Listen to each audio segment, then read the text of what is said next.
Hello दोस्तों, हम आज प्लेटो के शिक्षा सिद्धांत के बारे में पढ़ेंगे। प्लेटो ने अपनी पुस्तक रिपब्लिक में शिक्षा का इतना विस्तार से विवेचन किया है कि रूसो ने रिपब्लिक को शिक्षा पर लिखा सर्वश्रेष्ठ ग्रंथ कहा है। रूसो ने कहा कि रिपब्लिक केवल राजनीति पर लिखी गई पुस्तक मात्र ही नहीं, वरन शिक्षा पर लिखी गई एक ऐसी उत्कृष्ट रचना है जो इससे पहले कभी नहीं लिखी गई। अर्थात प्लेटो ने अपनी पुस्तक रिपब्लिक में शिक्षा का इतनी विस्तार से विवेचन किया है या वर्णन किया है, जिसके कारण विचारक रूसो ने कहा है कि रिपब्लिक को शिक्षा पर लिखा गया सर्वश्रेष्ठ ग्रंथ कहा जा सकता है। आगे रूसो कहता है कि रिपब्लिक केवल राजनीति पर लिखी गई पुस्तक मात्र ही नहीं, वरन शिक्षा पर लिखी गई एक ऐसी उत्कृष्ट रचना है जो इससे पहले कभी नहीं लिखी गई। अर्थात रिपब्लिक में जितना वर्णन शिक्षा का किया गया है, इससे पहले किसी भी पुस्तक में ऐसा नहीं किया गया। प्लेटो की शिक्षा योजना सामाजिक बुराई को समाप्त कर जीवन यापन के गलत ढंग में सुधार की एक चेष्टा है। प्लेटो ने कहा है कि शिक्षा मानसिक बीमारी का मानसिक निदान है। अर्थात प्लेटो ने कहा है कि शिक्षा मानसिक बीमारी का मानसिक निदान है, जिससे सामाजिक पवित्रता तथा सत्य की अनुभूति मिलती है। अर्थात शिक्षा के द्वारा व्यक्ति को सामाजिक पवित्रता और सत्य की अनुभूति प्राप्त होती है। प्लेटो कहता है कि शिक्षा के माध्यम से ही व्यक्ति को सत्य की अनुभूति होती है, अर्थात सत्य की जानकारी मिलती है। शिक्षा के उद्देश्य। प्लेटो अपने शिक्षा योजना में शिक्षा के उद्देश्यों का इस प्रकार वर्णन करता है। तो शिक्षा का पहला उद्देश्य प्लेटो बताता है कि शिक्षा आत्मा को उस परिवेश में लाती है। अर्थात शिक्षा के द्वारा आत्मा को उस परिवेश में लाना है जिससे उसका सर्वोत्तम विकास हो। अर्थात शिक्षा के द्वारा आत्मा का विकास होता है तथा आत्मा को उस स्थिति में लाया जाता है जिससे उसका अधिक से अधिक विकास होता है। अर्थात आत्मा को सत्य की ज्ञान या जानकारी प्राप्त होती है। दूसरा उद्देश्य बताया है प्लेटो ने कि सामाजिक जीवन की बुराइयों को दूर कर, अर्थात सामाजिक जीवन की बुराइयों को दूर कर व्यक्तियों को कर्तव्यशील बनाना है। अर्थात शिक्षा के द्वारा सामाजिक बुराइयों को दूर कर व्यक्तियों को कर्तव्यशील बनाने का कार्य शिक्षा के द्वारा किया जाता है। तीसरा उद्देश्य है व्यक्तियों के संपूर्ण व्यक्तित्वों का विकास करना। अर्थात शिक्षा के द्वारा व्यक्ति के संपूर्ण व्यक्तित्व का विकास करना, जिससे व्यक्ति को समाज में उचित स्थान प्राप्त हो सके। अर्थात शिक्षा के द्वारा व्यक्ति के संपूर्ण व्यक्तित्व का विकास होगा और उससे व्यक्ति को समाज में एक उचित स्थान प्राप्त हो सकेगा। चौथा उद्देश्य है शिक्षा के माध्यम से व्यक्ति के मन चेतन को सुसंस्कृत बनाना है। अर्थात प्लेटो ने कहा है कि शिक्षा के द्वारा ही व्यक्ति के मन और चेतन को सुसंस्कृत बनाया जा सकता है। अर्थात उसमें कुछ अच्छाइयाँ लाई जा सकती हैं, अर्थात चेतन शक्ति का विकास किया जा सकता है। अगला उद्देश्य है समाज के विभिन्न वर्गों में राजनीतिक चेतना और कर्तव्य परायणता की भावना जगाना। अर्थात शिक्षा के द्वारा ही राज्य के विभिन्न वर्गों में राजनीतिक चेतना का विकास किया जा सकता है और वर्गों में कर्तव्य परायणता की भावना को भी जगाया जा सकता है। अर्थात राज्य के जितने भी वर्ग हैं उनको अपने कर्तव्यशील बनाया जा सकता है या अपने अपने कर्तव्यों को करने के लिए अग्रेसित किया जा सकता है। छठा उद्देश्य है राज्य में एकता की स्थापना करना। प्लेटो का मुख्य उद्देश्य राज्य में एकता की स्थापना करना था। उसका मानना था कि जब तक राज्य के नागरिक शिक्षित नहीं होंगे तब तक कुछ सामाजिक बुराइयां हैं जिनको दूर नहीं किया जा सकता है, और जब तक वो सामाजिक बुराइयां दूर नहीं होंगी जब तक राज्य में एकता की स्थापना नहीं होगी। अतः शिक्षा के द्वारा ही राज्य में एकता की स्थापना की जा सकती है। प्लेटो के शिक्षा सिद्धांत की विशेषताएं। प्लेटो ने अपने शिक्षा सिद्धांत की विशेषताएं बताई हैं जो इस प्रकार है। पहली विशेषता बताई है कि प्लेटो ने अपनी शिक्षा योजना में एथेंस और स्पार्टा दोनों की शिक्षा प्रणालियों के गुणों को समन्वित किया है। अर्थात प्लेटो ने अपनी शिक्षा योजना में एथेंस और स्पार्टा दोनों की शिक्षा प्रणालियों को समन्वित किया है। उसने एथेंस की बौद्धिक शिक्षा और स्पार्टा की शारीरिक शिक्षा का समन्वय किया है। उस समय की तत्कालीन जो शिक्षा प्रणालियां थी वो दो थी, एक एथेंस की और दूसरी स्पार्टा की। एथेंस में शिक्षा की व्यवस्था राज्य आधारित नहीं थी। माता पिता का उद्देश्य था कि वो अपनी संतान को अक्षर ज्ञान करवाए तथा रुपये देकर के सोफिस्टों और आइसोक्रेटों से शिक्षा प्रदान कराए।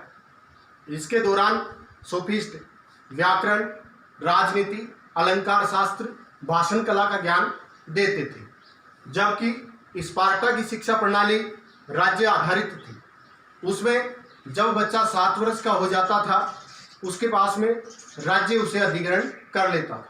इसके बाद उसे शारीरिक शिक्षा दी जाती थी तथा स्पार्टा कालीन परंपरा को निभाने के लिए उसे एक योद्धा बनाने का प्रयास किया जाता था। अर्थात स्पार्टा में बच्चों की शिक्षा युद्ध के मैदान में होती थी। स्पार्टा में बच्चों के लिए भोजन, औषधि शास्त्र, भोजन शास्त्र की भी अच्छी व्यवस्था थी।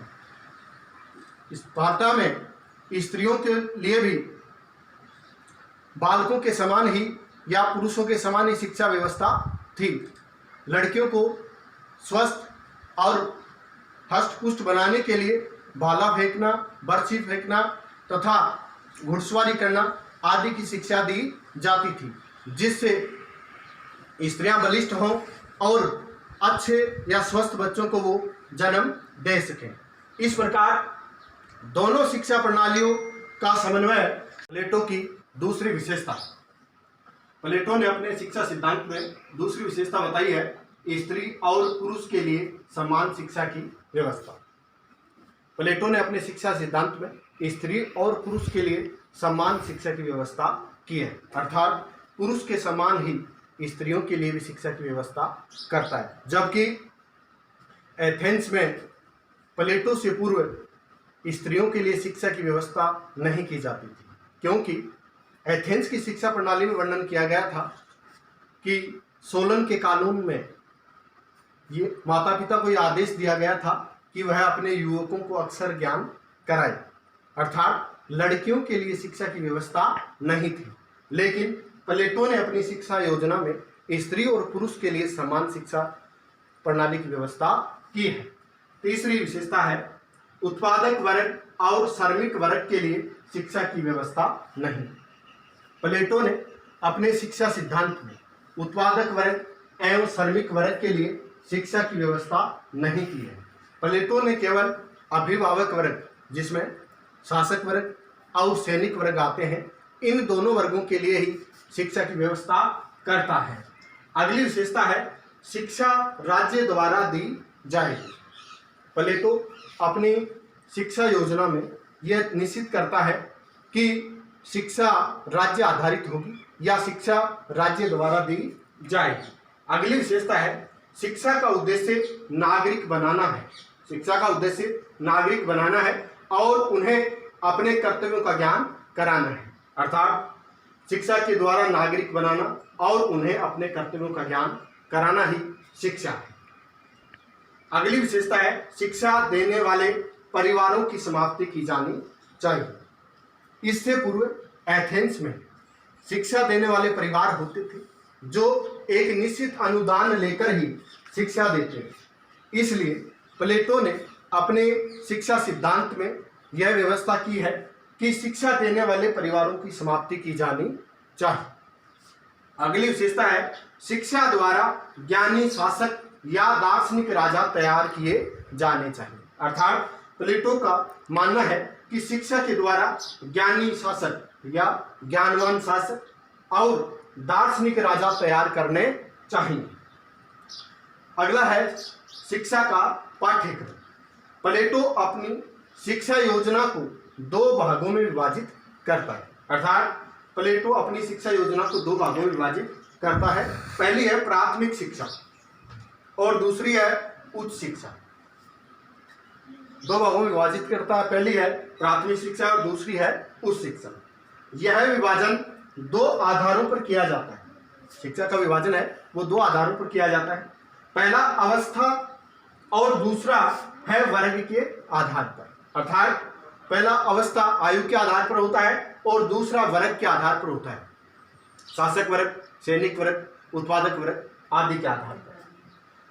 प्रारंभिक शिक्षा एक और तो बाल्यकाल से युवावस्था के लिए है, अर्थात प्रारंभिक शिक्षा बच्चे से लेकर के युवावस्था तक है, अर्थात बाल्यकाल से युवावस्था तक के लिए है। तथा दूसरी सैनिक वर्ग के लिए, तथा दूसरी है सैनिक वर्ग के लिए। तथा उच्च शिक्षा युवावस्था से प्रौढ़ावस्था तक, अर्थात 20 वर्ष से लेकर के प्रौढ़ावस्था तक है। प्रौढ़ावस्था का मतलब है कि 35 वर्ष तक। तथा दूसरी शासक वर्ग के लिए शिक्षा की व्यवस्था करता है। प्रारंभिक शिक्षा का उद्देश्य। प्लेटो ने प्रारंभिक शिक्षा का उद्देश्य बताया है कि भावनाओं का परिमार्जन कर चरित्र का निर्माण करना, अर्थात प्रारंभिक शिक्षा का उद्देश्य बच्चों में भावनाओं का परिमार्जन कर चरित्र का निर्माण करना है। उच्च शिक्षा का उद्देश्य। प्लेटो ने उच्च शिक्षा का उद्देश्य बताया है कि ज्ञान और विज्ञान द्वारा बुद्धि का परिष्कार कर दिव्य दृष्टि को जन्म देना है, अर्थात उच्च शिक्षा के द्वारा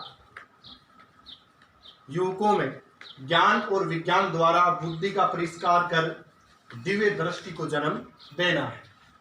आइए तो हम प्राथमिक शिक्षा की बात करते हैं, जिसमें प्राथमिक शिक्षा को प्लेटो 3 भागों में विभाजित करता है, जिसमें पहला है 6 वर्ष की आयु तक की शिक्षा, अर्थात ये शिक्षा जन्म से लेकर के 6 वर्ष तक की है, जिसमें बच्चा घर पर ही रहता है। दूसरा है 6 वर्ष से 18 वर्ष की आयु तक की शिक्षा, इसमें माध्यमिक शिक्षा तक आ जाती है। तीसरी है 18 वर्ष से 20 वर्ष तक की अवस्था तक की शिक्षा, अर्थात 18 से 20 वर्ष तक जो सैनिक शिक्षा चलती है उसका वर्णन है। यह शिक्षा 2 वर्ष तक चलती है। प्लेटो की प्रारंभिक शिक्षा योजना में 6 वर्ष तक के बालकों को नैतिक और धार्मिक शिक्षा दी जानी चाहिए। प्लेटो ने अपनी शिक्षा योजना में कहा है कि प्रारंभिक शिक्षा योजना में कि 6 वर्ष तक के जो बालक हैं उनको नैतिक और धार्मिक शिक्षा दी जानी चाहिए। शिशुओं और किशोरों को निर्मल, स्वस्थ, नैतिकता का संदेश देने वाली कहानियां सुनाई जानी चाहिए, अर्थात बच्चों को पहले नानी और दादी के द्वारा नैतिकतापूर्ण कहानियां सुनाई जाती थी, उनका औचित्य प्लेटो ने बताया। तथा इस अवस्था में शारीरिक एवं संगीत की शिक्षा देनी चाहिए। प्लेटो ने कहा है कि बचपन में बच्चों को शारीरिक एवं संगीत की शिक्षा देनी चाहिए। प्लेटो चाहता है कि संगीत द्वारा बालक बालिकाओं की आत्मा को निर्मल बनाया जा सकता है तथा व्यायाम द्वारा शरीर को स्वस्थ बनाया जा सकता है, अर्थात संगीत के द्वारा आत्मा को निर्मल बनाया जा सकता है और व्यायाम के द्वारा शरीर को स्वस्थ बनाया जा सकता है। ऐसी शिक्षा बालकों को देनी चाहिए। प्लेटो ने कहा है कि जिस प्रकार स्वस्थ शरीर के लिए व्यायाम जरूरी है तो आत्मा के लिए संगीत, अतः शरीर के लिए जिस प्रकार व्यायाम जरूरी है वैसे ही आत्मा के लिए संगीत जरूरी है। प्लेटो ने अपने शिक्षा सिद्धांत में कहा है कि कामुकतापूर्ण संगीत, साहित्य, कला, नाटकों पर कठोर प्रतिबंध लगाया जाना चाहिए, जिससे नवयुवकों में कामुकता उत्पन्न न हो। अर्थात जो अश्लील साहित्य है, अश्लील संगीत है, उस पर कठोर प्रतिबंध लगाया जाना चाहिए। प्लेटो ने कहा है कि अश्लील काव्य, संगीत, नाटक, कला आदि से नवयुवकों का चरित्र भ्रष्ट हो जाता है, अर्थात नवयुवकों में कामुकता की भावना उत्पन्न हो जाती है। प्लेटो का मानना है कि व्यायाम एक ऐसे शरीर का निर्माण करता है जिसमें एक स्वस्थ मन का विकास होता है, अर्थात व्यायाम के द्वारा एक ऐसे शरीर का निर्माण होता है जिसमें एक स्वस्थ मन का विकास होता है, उसमें साहस और धैर्य के गुण पनपते हैं, अर्थात स्वस्थ मन में ही साहस और धैर्य के गुण पनपते हैं। 6 से 14 वर्ष तक की आयु में बच्चे को पढ़ना, लिखना, प्राचीन साहित्य, व्यायाम, खेल कूद की शिक्षा दी जानी चाहिए तथा साहित्य के माध्यम से धर्म एवं आचार शास्त्र का ज्ञान दिया जाता है तथा भोजन शास्त्र एवं औषधि शास्त्र की शिक्षा भी दी जाती है, अर्थात 6 से 14 वर्ष की आयु में बच्चों को भोजन शास्त्र, औषधि शास्त्र, प्राचीन साहित्य, पढ़ना लिखना, व्यायाम, खेल कूद की शिक्षा दी जाती है। प्लेटो बालकों को स्वस्थ बनाने के लिए व्यायाम के साथ साथ उचित खुराक एवं दवा दारू की व्यवस्था करता है, अर्थात प्लेटो कहता है कि अकेले व्यायाम से ही कुछ नहीं होगा, व्यायाम के साथ साथ उन्हें उचित खुराक भी मिलनी चाहिए तथा समय समय पर अच्छे स्वास्थ्य के लिए उन्हें दवा और दारू की व्यवस्था भी करनी चाहिए। 14 से 18 वर्ष की आयु तक माध्यमिक स्तर पर विद्यार्थियों को अलंकार शास्त्र, व्याकरण, ज्यामिति, भाषण कला, साहित्य, राजनीति की शिक्षा दी जाती है, अर्थात प्लेटो ने अपनी शिक्षा योजना में 14 से 18 वर्ष की आयु तक बालकों के लिए या युवकों के लिए माध्यमिक स्तर पर अलंकार शास्त्र, व्याकरण, ज्यामिति, भाषण कला, साहित्य, राजनीति की शिक्षा की व्यवस्था करता है, अर्थात युवकों को इन विषयों की शिक्षा दी जाती है। 18 से 20 वर्ष तक की आयु तक के सभी नागरिकों को 2 वर्ष तक कठोर सैनिक शिक्षा प्रदान की जाती है, अर्थात 18 से 20 वर्ष तक की 2 वर्ष तक कठोर सैनिक शिक्षा प्रदान की जाती है। इसके बाद उच्च शिक्षा का प्रावधान करता है। प्लेटो यह व्यवस्था करता है कि प्राथमिक शिक्षा प्राप्त युवकों और युवतियों की एक परीक्षा होगी और जिसके माध्यम से जो विद्यार्थी उत्तीर्ण होंगे उनके लिए उच्च शिक्षा की व्यवस्था करता है।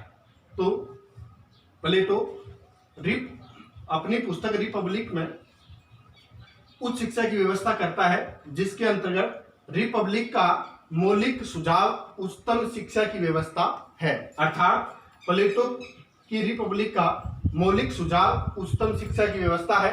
प्लेटो प्राथमिक शिक्षा के उपरांत चुने हुए विद्यार्थियों को 20 वर्ष से 35 वर्ष की आयु के बीच संरक्षक वर्ग के उच्चतम पदों के लिए तैयार करता है, अर्थात उच्च शिक्षा के माध्यम से प्लेटो युवक और युवतियों को संरक्षक वर्ग के उच्च पदों के लिए तैयार करना चाहता है।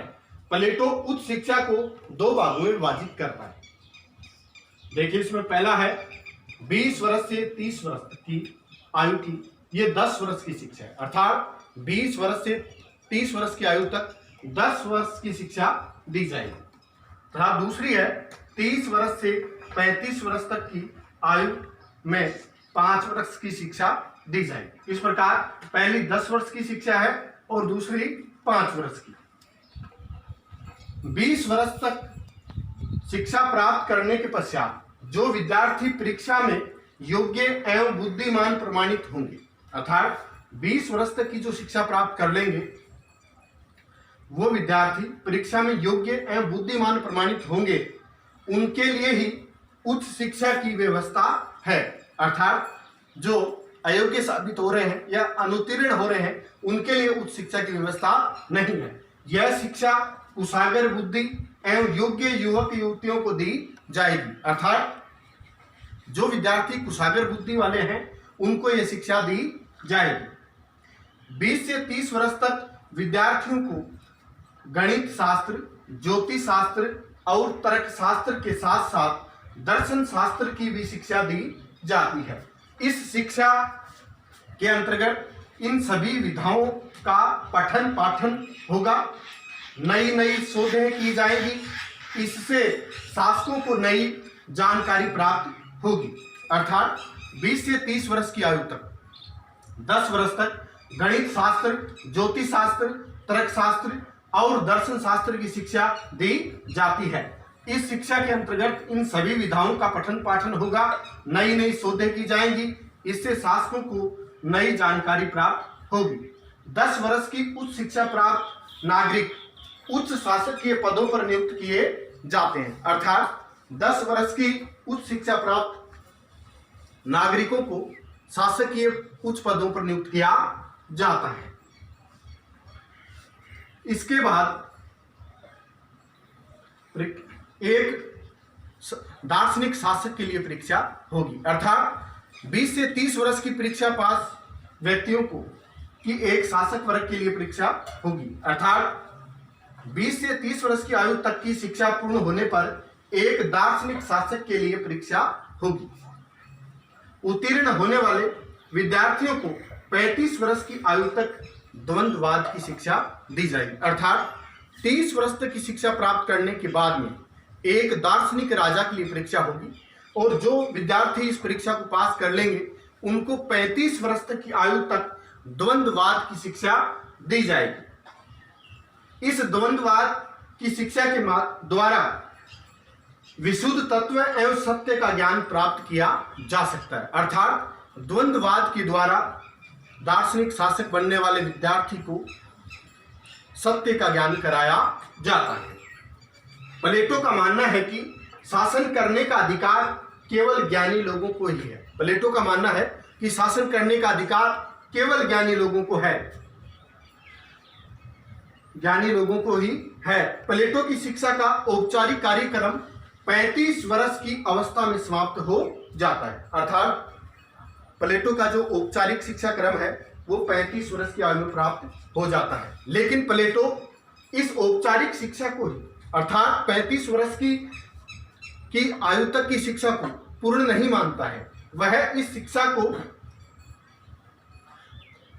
अधूरी मानता है। उसका मानना है कि अब तक केवल बौद्धिक शिक्षा प्राप्त हुई है, उसे व्यावहारिक अनुभव प्राप्त नहीं हुआ। अतः प्लेटो अपनी शिक्षा योजना में 35 वर्ष की आयु से लेकर 50 वर्ष तक की आयु तक 15 वर्षों की व्यावहारिक शिक्षा की व्यवस्था करता है। अर्थात इस दौरान प्लेटो कहता है कि 35 वर्ष की आयु तक की शिक्षा प्राप्त व्यक्ति को या नागरिक को राज्य से निकाल देना चाहिए। ऐसे व्यक्ति को राज्य कोई सुविधा नहीं देगा, न कपड़ा देगा, न भोजन देगा। 15 वर्ष तक वह अपने स्तर पर अपना जीवन यापन करेगा। अर्थात प्लेटो 35 वर्षीय शिक्षा प्राप्त व्यक्ति को दर दर की ठोकरें खाने के लिए 15 वर्षों तक छोड़ देता है। जब इस व्यक्ति की 50 वर्ष आयु हो जाती है या 50 वर्ष की आयु पूर्ण कर लेता है तो प्लेटो कहता है इस व्यक्ति को पकड़कर लाकर राज्य में राजा बना देना चाहिए। यह प्लेटो का दार्शनिक राजा होता है। प्लेटो के शिक्षा सिद्धांत की आलोचना इस प्रकार है। पहली है उत्पादक वर्ग के लिए शिक्षा नहीं। प्लेटो ने अपने शिक्षा सिद्धांत में उत्पादक वर्ग एवं श्रमिक वर्ग के लिए शिक्षा की व्यवस्था नहीं करता। वह अपने शिक्षा सिद्धांत में केवल अभिभावक वर्ग को ही शिक्षा प्रदान करना चाहता है। दूसरी आलोचना है गणित पर अत्यधिक बल।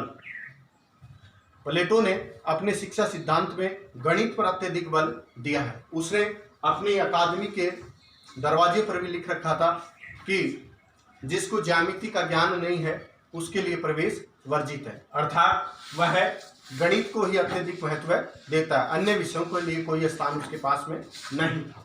तीसरा, प्लेटो की शिक्षा क्रम बड़ा लंबा है, अर्थात प्लेटो की शिक्षा का क्रम बहुत लंबा था जो आजीवन चलने वाला था, अर्थात 35 वर्ष तक औपचारिक शिक्षा प्रदान प्राप्त करने के बाद वह 15 वर्ष की व्यावहारिक शिक्षा प्राप्त करता है।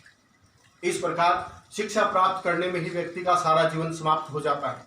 वह अन्य कार्य जीवन के जो हैं वो कब करेगा ये निश्चित प्लेटो नहीं करता है, अर्थात अपने शिक्षा क्रम में प्लेटो व्यक्ति का राज्य के लिए बलिदान करवा देता है। अगली आलोचना है, स्त्री पुरुष के लिए समान शिक्षा की व्यवस्था करता है, अर्थात प्लेटो स्त्री और पुरुष के लिए समान शिक्षा की व्यवस्था करता है। वह मानता है कि स्त्री और पुरुष में केवल शरीर की भिन्नता ही पाई जाती है, लेकिन वह प्रकृति और भावना के अंतर को गौण समझता है, अर्थात स्त्री और पुरुष में शारीरिक अंतर ही न होकर के उसकी भावना और प्रकृति का भी अंतर होता है, जिसको प्लेटो गौण समझता है। पांचवी आलोचना है, पारिवारिक जीवन से वंचित करने वाली शिक्षा, अर्थात प्लेटो की शिक्षा नागरिकों को पारिवारिक जीवन से वंचित करने वाली है। वह लंबे या आजीवन चलने वाली शिक्षा के माध्यम से व्यक्तियों और नागरिकों को पारिवारिक जीवन से दूर धकेल देता है।